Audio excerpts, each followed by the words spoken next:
कर्क राशि पे भगवान भास्कर आते हैं तो इस तीर्थ का महिमा अनंत गुना बढ़ जाता है।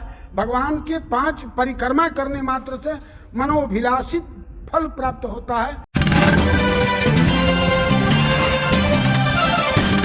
वाराणसी में भगवान द्वारकाधीश का मंदिर स्थापित है और यह मंदिर अति प्राचीन है। मान्यता है कि भगवान भोलेनाथ के 2 भक्त हुआ करते थे और काफ़ी उनका प्रभाव था, जिसके कारण वह भगवान भोलेनाथ ने द्वारकाधीश से आराधना की कि इनसे लोगों की रक्षा की जाए। जिसके बाद भगवान भोलेनाथ के कहने पर द्वारकाधीश यहाँ आते हैं और उनका वध करते हैं, जिसके बाद यहाँ पर ये द्वारकाधीश मंदिर की स्थापना की जाती है। कहा जाता है कि जो द्वारकाधीश मंदिर का दर्शन नहीं कर पाता है और यहाँ आके दर्शन करे तो उसको इसका फल प्राप्ति होती है। साथ ही यहाँ पे एक शंकुधारा पोखरा है, जहाँ पर दर्शन स्नान करने से चर्म रोग जैसे बीमारियों से भी मुक्ति मिलती है। और यहाँ पर आज कष्टहरिया मेले का आयोजन किया गया है, जो उसको कष्ट हरने का काम किया करते हैं। और यह अति प्राचीन मंदिर है, लोग यहाँ दर्शन पूजन करने के लिए पहुँच रहे हैं। ये मंदिर की मान्यता है कि यह वाराणसी के दक्षिण तट पर बसा हुआ है और यहाँ दर्शन करने वालों को सभी प्रकार के कष्ट से मुक्ति मिलती है। मैं महान स्वामी रामदासाचार्य जी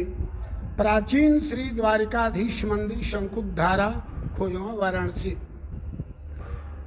काश्याम शंकुधारा तीर्थे स्नानम दानम श्राद्धश्च ब्रह्मवैवर्त पुराण में आया है। काशी में शंकुधारा तीर्थ पर स्नान दान पुण्य इसका बहुत बड़ा भारी महत्व बताया गया है। जब कर्क राशि पे भगवान भास्कर आते हैं तो इस तीर्थ का महिमा अनंत गुना बढ़ जाता है। भगवान के 5 परिक्रमा करने मात्र से मनोभिलाषित फल प्राप्त होता है। इस तरह से वर्णन प्राप्त होता है।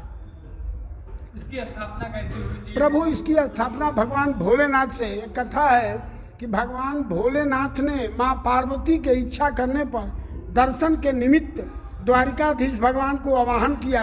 एक दूसरी कथा है कि बंकु नामक दैत्य यहाँ काफी उपद्रव किया करते थे। उससे पीड़ित होकर, चूंकि उन्हीं के प्रिय भक्त थे भोले बाबा के, अपने प्रिय भक्त के उपद्रव से दुखित हो रहे थे। तब भगवान भूत भावन आशुतोष भोलेनाथ जी ने द्वारिकाधीश को आवाहन किया कि प्रभु आइए और इन दोनों भक्तों से थोड़ी सी राहत। तो भगवान द्वारिकाधीश आते हैं द्वारिकापुरी से और भक्तों को राहत देते हैं दोनों दुष्टों का जय श्री राम करने के बाद।